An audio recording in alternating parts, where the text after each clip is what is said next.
الصالحين إنك حميد مجيد بلغ العلا بكماله كشف الدجى بجماله حسنت جميع خصاله صلوا عليه وآله. بارك الله لنا ولكم في القرآن الكريم ونفعني وإياكم بذكر الحكيم. صدق الله العظيم وصدق رسوله النبي الكريم ونحن على ذلك من الشاهدين والشاكرين والحمد لله رب العالمين.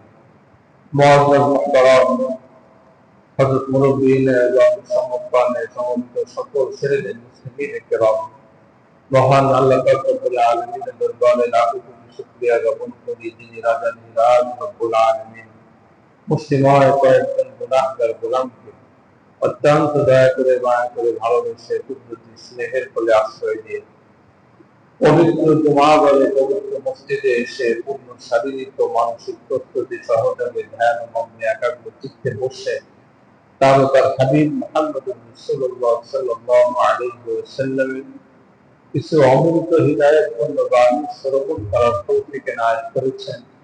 এজন্য হৃদয়ের সব ভালোবাসা আবেগ অনুভূতি উজাড় করে দিয়ে তারই শেখানো প্রশংসা বাক্যে সমস্যারে জোরে সোরে বলা ছেড়ে দিয়ে ইমানের চেতনা শক্তি বলে বলি আলহামদুলিল্লাহ। একবার বলি আলহামদুলিল্লাহ। সম্মানিত হাজিরিন, আল্লাহ পাক রব্বুল আলামিনের তৌফিকে আপনাদের সম্মুখে সূরা মায়েদা 27 নম্বর আয়াত তেলাওয়াত করে শুনিয়েছি। রাসূল কারীম সাল্লাল্লাহু আলাইহি ওয়াসাল্লামের অগণিত মুখনিসৃত বাণীর মধ্য থেকে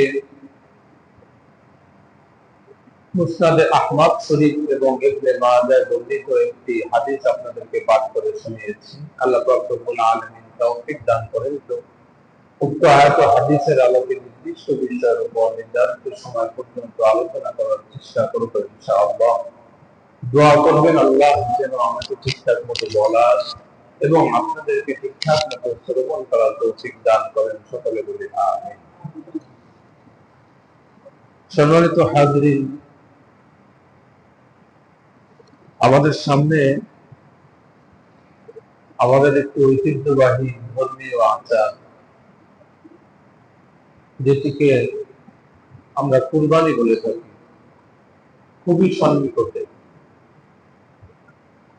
আর মাত্র হয়তো বা 10 দিন বা এরকম 2 দিন আগ পাচ্ছে। কুরবানি এমন একটা ধর্মীয় আচার, এটি শুধু ধর্মীয় আচারই নয়, বরং এটি একটি ইবাদত।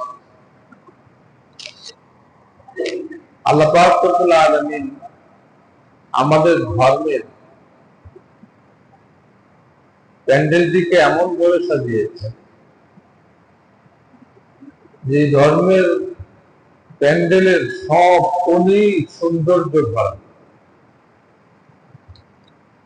আল্লাহ রাসূল সাল্লাল্লাহু আলাইহি ওয়াসাল্লামের উম্মত হওয়ার বদৌলতে আল্লাহ পাক রব্বুল আলামিন এই ধর্মটাকে এত এত এত দামি বানিয়ে দিয়েছেন যে এই ধর্মের যে ধার্মিক বিশ্বনবী মুহাম্মদ রাসূলুল্লাহ সাল্লাল্লাহু আলাইহি ওয়াসাল্লামের উম্মত হওয়ার কারণে শুধু এই ধর্মের ধার্মিক কোন মুসলমান যদি হাসেও, একটা হাসি দিল, ওই হাসিটা যদি আল্লাহ হুকুম অনুযায়ী হয় আর নবী সাল্লাল্লাহু আলাইহি ওয়াসাল্লামের দেখানো পদ্ধতিতে হয়, তাহলে ওই একটা হাসির বিনিময়ে আমার আমলনামায় সব লেখা হয়। এটা এমন একটা ধর্ম,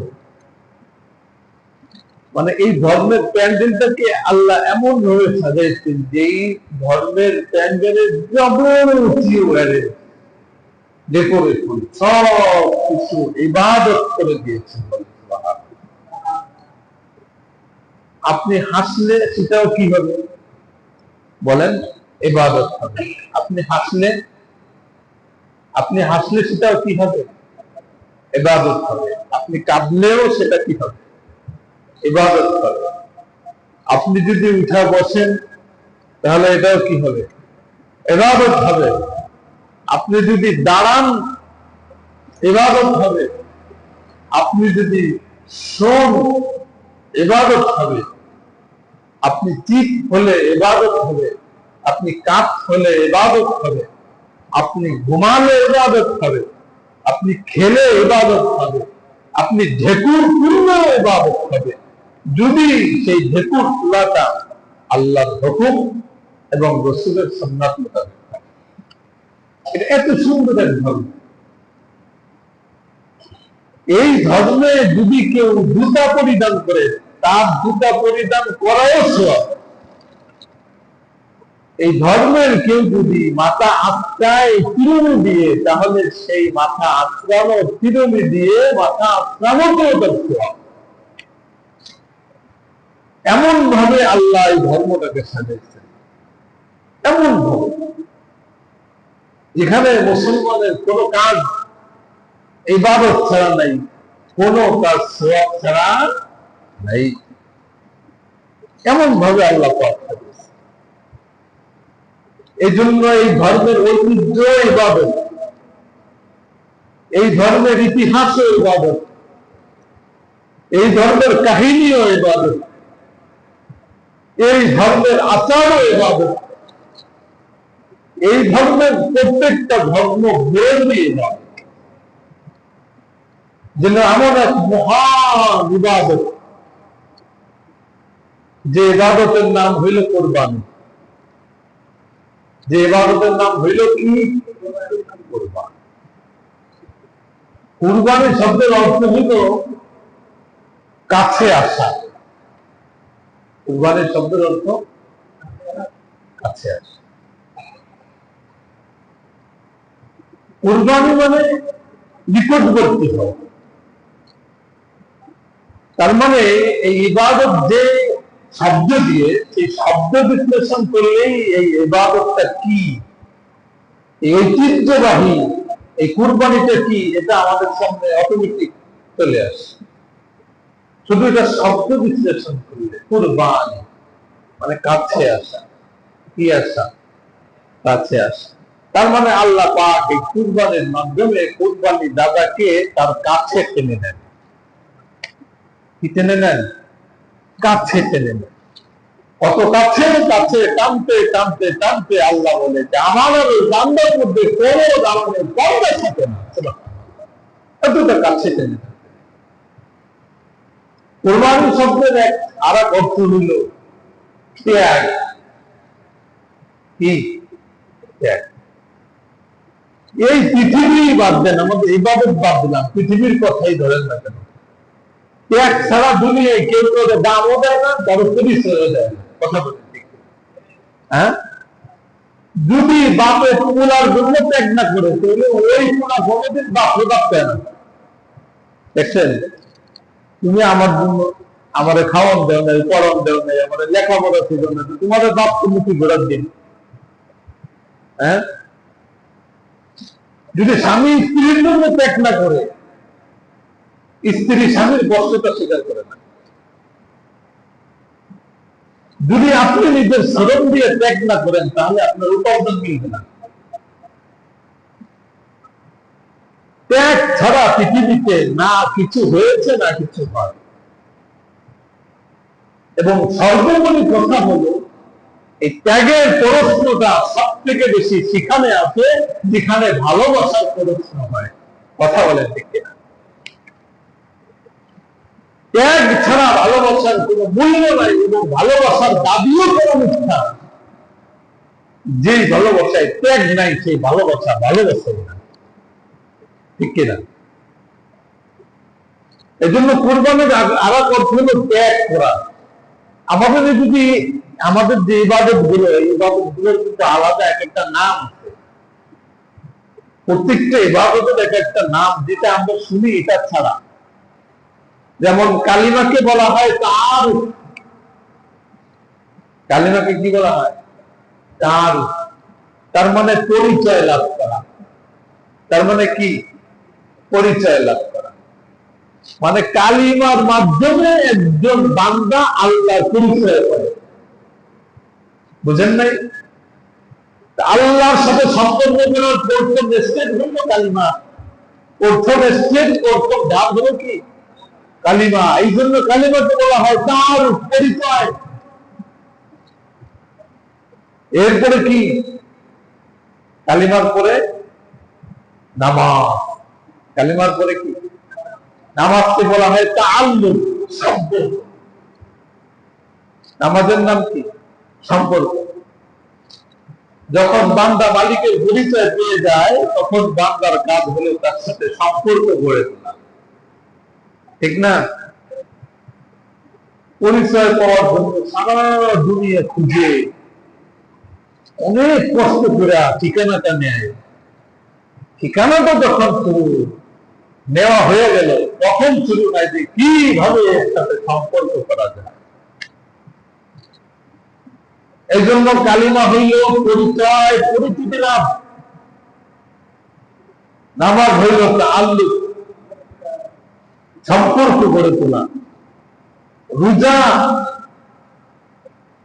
এটা হইল। এরপরে নামাজ, রোজা। রোজা হলো ইশক, ভালোবাসার পরে আসে মনের অন্তরের টান। অবশেষে যখন টান হয়, হাজী সাহেবরা এরপরে যান আল্লাহ পাকের সরাসরি দেখা করতে, দিদারের জন্য। দিদারের জন্য কি এলে পাতারি দৌড়াদৌড়ি ঘোরাঘুরি, একবার মিনায়, একবার আরাফায়, একবার কাবায়, একবার মক্কায়, একবার মদিনায় আল্লাহকে খোঁজার জন্য। এবং হজে যখন যায়, জিলহজ মাসের 9 তারিখে কুরবানি দিতে হয়। আল্লাহ বলে আমার পরিচয় পেয়ে আমার সাথে সম্পর্ক করতে এসে তোমার যে মনের টান নিয়ে ব্যাকুল হয়ে তুমি এখানে এসেছ, একটু পরীক্ষা করার জন্য, একটু মাত্র পরীক্ষা করার জন্য যে কি নিয়ে আসলা এবং কি কারণে আমার কাছে আসলা। আল্লাহ পাক বলে একটু মাত্র পরীক্ষা করার জন্য কুরবানিটা দিচ্ছি, যাতে করে তোমার মনটাকে আমি বুঝতে পারি যে আমার জন্য কতটা ত্যাগ তোমার হইতে পারে, আমার জন্য কতটা ত্যাগ তোমার হইতে পারে। এখন কথা বলেন, কুরবানির অর্থ কয়টা? বলেন, কুরবানির অর্থ কয়টা? এক হইল কাছে আসা, এক হইল কি? বলেন, এক হইল আল্লাহ কুরবানির মাধ্যমে কুরবানি দাতাকে তিনার কাছে টেনে নেন। বলেন সুবহানাল্লাহ। দুই হইল কুরবানির অর্থ ত্যাগ। কি ত্যাগ? বলেন, আল্লাহ পাকের ভালোবাসায়, আল্লাহ পাকের মহব্বতে, তার হুকুমে কুরবানির মাধ্যমে যে ত্যাগ করে, আল্লাহ পাক রব্বুল আলামিন ওই ত্যাগের মাধ্যমে তাকে ভালোবাসার কোলে টেনে নেন। এই এর নাম হলো কুরবানি। এই কুরবানি শুধুমাত্র উম্মতের মহব্বতের জন্য ছিল না। এই কুরবানি এটা হলো একটা ঐতিহ্যবাহী ইবাদত। কুরবানি একটা ঐতিহ্যবাহী এবং সর্বপ্রাচীন ইবাদত, সবচেয়ে পুরনো। নামাজের পরে এই কুরবানির স্থান। এই কুরবানি শুরু হয়েছে হযরত আদম আলাইহিস সালাতু ওয়াস সালামের জামানা থেকে। তার জামানা থেকে আদম আলাইহিস সালাতু ওয়াস সালাম। এই জন্য উম্মতের মুহাম্মাদের বিচলিত হওয়ার কারণ নাই। কি রে, এটা আমাদেরকে দিল, অন্য কারো মনে দেয় নাই। না, অতি পুরনো হিস্টোরি, অনেক পুরনো। এবং কোরআনে কারীমে আল্লাহ পাক রব্বুল আলামিন এই কুরবানির ঘটনাকে কি জন্য কুরবানি দিলেন স্পষ্ট ভাষায়, পরিষ্কার ভাষায় বর্ণনা করছেন। কেন কুরবানি? আল্লাহ পাক রব্বুল আলামিন সূরা মায়েদার 27 নম্বর আয়াতে বলতেছে, ওয়াতলু আলাইহিম নাবা আবনাই আদম বিল হক and recite to them the history of Adam's two sons. আদমের দুই পুত্রের হিস্টোরি তুমি পড়ে পড়ে শোনাও। মুহাম্মদ, আল্লাহ পাক বলতেছে ইহুদিদেরকে পড়ে শোনাও, এদেরকে পড়ে শোনাও কুরবানির হিস্টোরি কি ছিল। When they both offered a sacrifice to Allah, যখন আদমের দুই পুত্র একটা কুরবানি দিল, আল্লাহ বলে and it was accepted from one of them but was not accepted from the other. আদম আলাইহিস সালামের দুই পুত্র হাবিল আর কাবিল, কে? হাবিল আর কাবিল, দুই পুত্র। এই দুই পুত্রের ভিতরে একটা জ্ঞানজাম লাগছিল,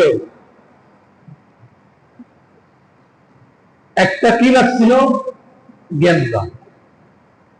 জ্ঞানজাম কেমন? আদম আলাইহিস সালামের দুই পুত্র হাবিল আর কাবিল।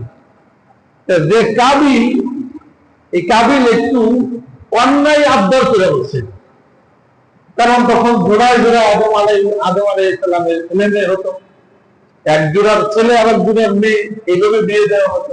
মানে একসাথে একটি ছেলে একটি মেয়ে, আবার পরের জোড়ায় একসাথে একটি ছেলে একটি মেয়ে হতো।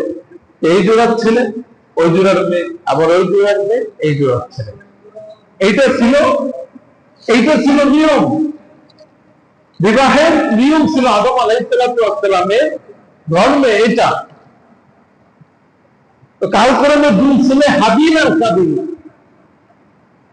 কাবিলের সাথে যে মেয়ে আদম আলাইহিস সালামের জন্মগ্রহণ করেছিল সে হইল অনেক সুন্দর, আর হাবিলের সাথে যে জন্মগ্রহণ করতে সে হইল অনেক কালা দামিমা। ইবনে আব্বাস রাদিয়াল্লাহু তাআলা দেওয়াতে আছে যে কানাত উখতু হাবিল দামিমা ওয়া কানাত উখতু কাবিল মুযিআ। যে হাবিলের সাথে যে জোড়ার যে মেয়ে ছিল সে ছিল কালো, আর কাবিলের জোড়ার যে মেয়ে ছিল সে ছিল কি? সুন্দর, অনেক সুন্দর। এখন নিয়ম অনুযায়ী যখন বড় হলো তখন হাবিল বলতেছে, ভাই কাবিল হইল বড় পুত্র ছিল, কাবিল ছিল বড় আর হাবিল ছিল ছোট। হাবিল বলতেছে, ভাই আমাদের তো বিয়ের সময় হয়েছে, তাইলে তোমার জোড়ার জন্য আমাকে দাও, আমার জোড়ার জন্য তুমি নাও। এখন কাবিল দেখে যে তার জোড়ার জন্য এটা সুন্দর, এখন বলে না ও সুন্দর আমিও সুন্দর, ওর সাথে বিয়ে আমার হইব, আর তোর জোড়ার সাথে যে মেয়ে এলো কালো, এর আমি বিয়ে করতে পারবো। বুঝতে পারছেন?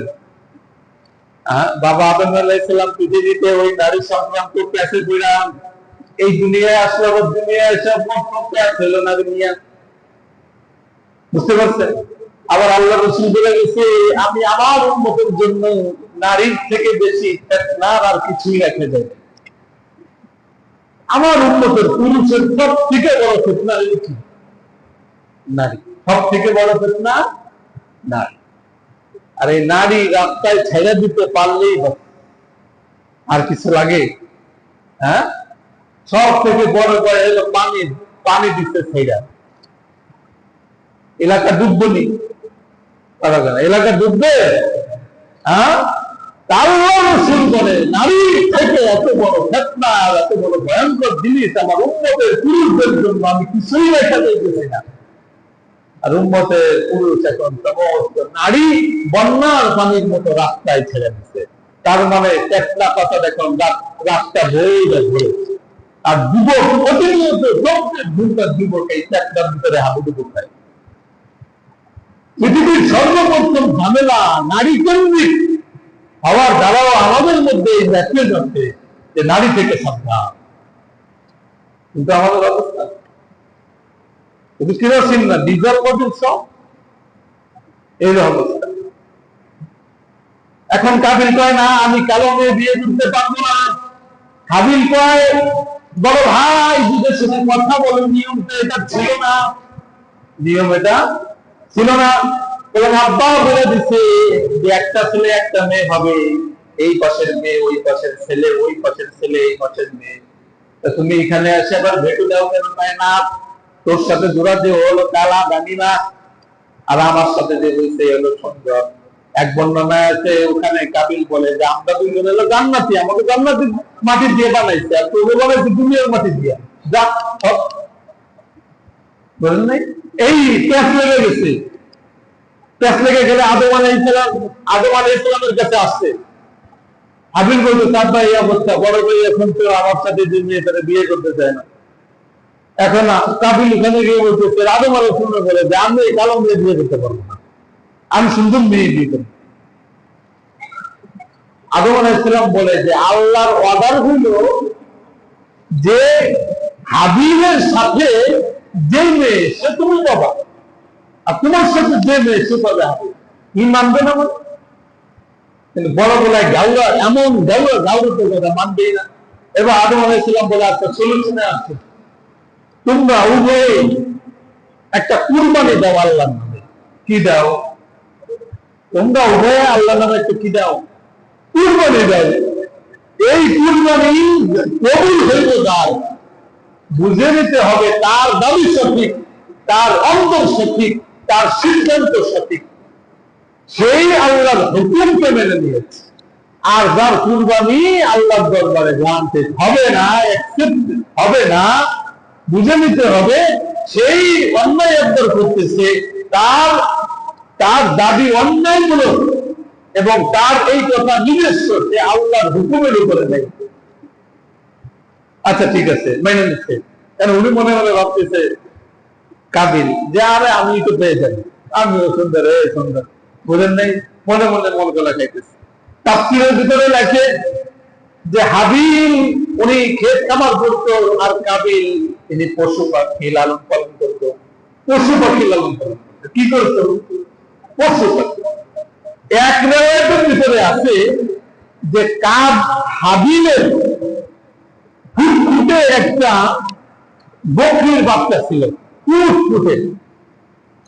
ইবনে আব্বাসের জন্য বলানো সমস্ত রেওয়ায়েত, ইবনে জারীর থেকে সমস্ত রেওয়ায়েতগুলো এখানে, যে ভালো করে শুনবেন, হাবিলের একটা বকরির বাচ্চা ছিল। কি ছিল? খুব সুন্দর। এবং এই বকরির বাচ্চাটা এতটা পছন্দ হয়েছিল হাবিলের যে সারা রাত এই বকরির বাচ্চা ধরে সে পালতো এবং সারাদিন এটাকে কাঁধে নিয়ে ঘুরত। বুঝতে পারছেন? হ্যাঁ, এই কুরবানির হাটে দেখা যায়, তাই না, যে গরু বিক্রেতার কি কান্দন দেখা যায় না? হ্যাঁ, মায়ায় চোখ দিয়া পানি জোড়ায় দৌড়ায় রে সুন্দর, কেমন যেন নিজের ছেলেকে দিয়ে দিতেছে, ঠিক না? হয় না? এরকম হাবিলের সাথে ওর ফুটফুটে একটা বকরির বাচ্চা, এতটা মায়া মহব্বত ছিল, দেখা সারা রাত নিজে পালতো নিজের মার মতো করে, আবার সারাদিন এটাকে পিঠে নিয়ে ঘুরঘুর করে বেড়ায়। আল্লাহ পাক বললো যে সব থেকে ভালোবাসার যে পশু তোমার হাবিল, ওইটা কি দিতে হবে? কুরবানি দিতে হবে। সব থেকে যে পশুটা তুমি ভালোবাসো। আর ওখানে ওই তফসিলের ভিতরে লেখছে যে ওই একটা মাত্র পশু ছাড়া তার আর কোনো পশুই ছিল না দেওয়ার মতো। অথচ আল্লাহ বলে সব থেকে প্রিয় যে পশু, তোমাকে ওই পশুই কি দেওয়া লাগবে? কুরবানি দেওয়া লাগবে। হাবিল রাজি হয়ে গেল, আর কাবিল কিছু শস্য টস্য নিয়ে পাহাড়ের চূড়ায় রাখলেন। তৎকালীন কুরবানির সিস্টেমে এটা ছিল, পাহাড়ের চূড়ায় যে যা করবে, যে ফসল করতে সে ফসল রাখবে, যে গরু পালতে সে গরু রাখবে। বোঝেন না বিষয়টা? যে যে ক্ষেত করবে, কেউ কুমড়ার ক্ষেত করলে কুমড়া রাখতে হবে, কেউ পটলের ক্ষেত করলে পটল রাখতে হবে। অর্থাৎ আপনার যে যে কাজ সেই কাজের উপার্জন। আপনি যদি জেলে খান তাহলে মাছ রাখতে হবে, এরপরে পাহাড়ের চূড়ায় রেখে দিতে হবে। এরপরে তাফসীরে লিখতে একটা সাদা আগুন আসবে। কি আসবে? সাদা আগুন। কি আগুন আসবে? আগুনের 3 কালার। আগুনের কয় কালার বলেন? আগুনের কয় কালার? 3 কালার। আগুনের কয় কালার? প্রথম কালার আমরা যেটা দেখি, এটাকে আল্লাহ পাক রব্বুল আলামিন জ্বালাইতে জ্বালাইতে এমন করে ফেলছিলেন, এটা সাদা হয়ে গেছিল। কি হয়ে গেছিল? সাদা হয়ে গেছিল। জাহান্নামের আগুনের 3 কালার, 3 স্টেপের কালার। লাল আগুন জ্বালাইতে জ্বালাইতে হয়ে গেছিল কি? সাদা। এই সাদা আগুন আবার 70,000 বছর জ্বালাইতে জ্বালাইতে এরপরে হয়ে গেছে কালো। কি হয়ে গেছে? বর্তমান জাহান্নামের